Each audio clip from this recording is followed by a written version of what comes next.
Hi everyone. First of all, happy St Patrick's Day from Belfast. Today's video is really just going to air some thoughts on human belief, I suppose, self-belief, and how I think that everything is up for interpretation, and it depends on how you see things that influences how you obviously go about your life. And people live their lives obviously in very different ways, and I think one of the big mistakes that people often make is assuming that their way is the best way and is the right one, because obviously there's been so many world wars and religious wars fought over a difference in belief, and I think we have to accept that people kind of can believe different things, but I think what has to happen as well is you need to be confident in your own beliefs and not allow them to influence other people, because it's not going to necessarily work for everyone, because they won't have as strong feelings involved in that as maybe you would, because it's amazing how much influence your feelings have over whether or not something works. Because if, for example, if you set yourself a goal and you're suffering from self-doubt, and you're psyching yourself out over something, a lift, or doing something for the first time, then you're going to more likely fail at it than because you don't have that confidence, that belief there that you're going to manage to do it.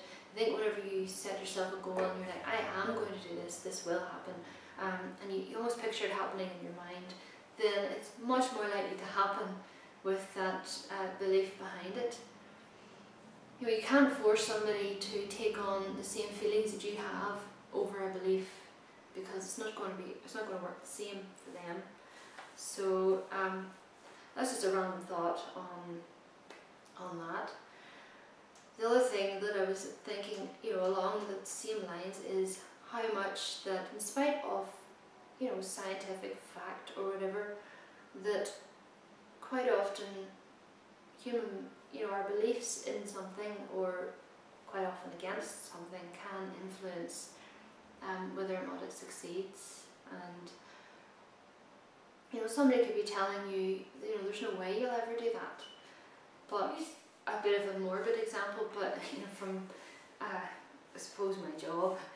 But if you see somebody and obviously they're given bad news about their life expectancy, and they're told that they're going to die, they have a terminal illness, then as the people who become consumed by the belief and by the knowledge and the emotions surrounding dying and losing, and they become consumed by it, it tends to hasten the process, so they almost die sooner.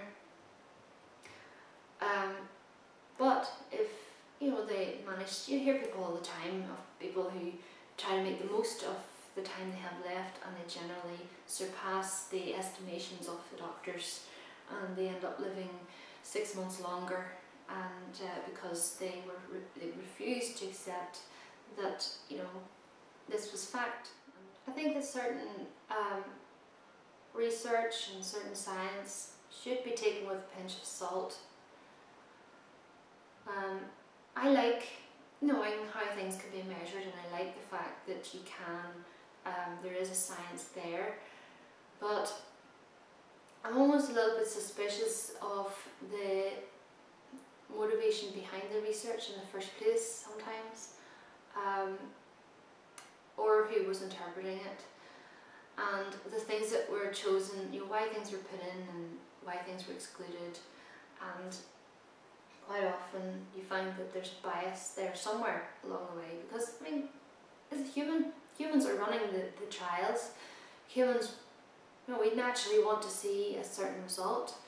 Unless we have no vested interest in that topic, then how can we not have a bias there? And even if you don't, technically even if you don't have a vested interest in it, once you see the study, things influence you. You become attached, and you do start forming your own beliefs, and therefore does that then influence the study to side with the individual who's conducting it. So basically I think people see what they want to see, and everything is up for interpretation. Everything is it's affected by what you believe, and it works both ways, because your beliefs affect the thing you're testing, and the thing that you've tested and maybe proven then influences other people's beliefs. If something is thrown at me and it said, well, this is true, well, how is it true? Show me how you came to that decision, or show me the methodology and why you chose that methodology, and why did you not use this, and why is it better? Ask questions. If somebody has all these qualifications and they have, fair enough if they have experience there, but it doesn't disqualify you from asking them any questions. Your questions are valid. Don't let things intimidate you out of making your own decision. I saw a quote that when love and determination work together, makes a masterpiece. And it's so true that whenever you're emotionally invested in something, you're more determined, and you have that belief there, then it will work, and chances are you will make it.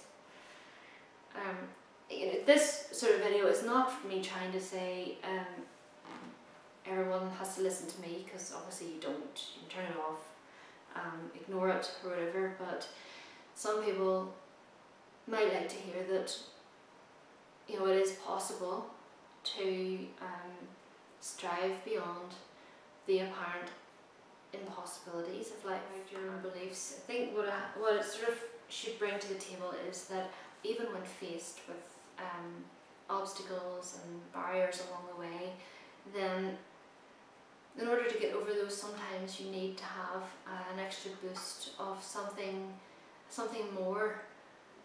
There's having that goal beyond it, and having a belief that you'll get there often is enough to drive us there, and to knock down the barrier. It's over that barrier somehow, because we all face them every day, and some goals are smaller than others, but I think deep down everyone has that big one, the one that is like a dream. They dream it, and it's always the one thing that they always wanted to do, but somehow either never did or couldn't imagine ever getting there. Well, sometimes I think that let yourself imagine getting there, and imagine how you'll get there, because you'll be surprised at what you can achieve when you put your mind to it. Anyway, this video, I don't want to waffle on too long, because basically it's just to compliment the stuff I've written on the site, and I'd be really interested to hear your own views on how much you rate belief and emotions over maybe the cold hard facts, and whether or not you take facts with a pinch of salt as well. Do you question things? Everything. I like to question things, but I'm also very annoying because I question everything. So where do you draw the line, and where do you accept certain things as truth, and what makes you not accept things as well, like what sort of happens emotionally? Anyway, come to myomytv.com to discuss this further, and it's just while I'm recovering that I got to thinking about all this sort of stuff, and it's very deep, I know, but there's nothing wrong with thinking like this from time to time, because life takes over, and sometimes you need to stop and take stock of things, and this is what happens when you do. So until next time, enjoy your St. Paddy's Day, and I'll see you soon.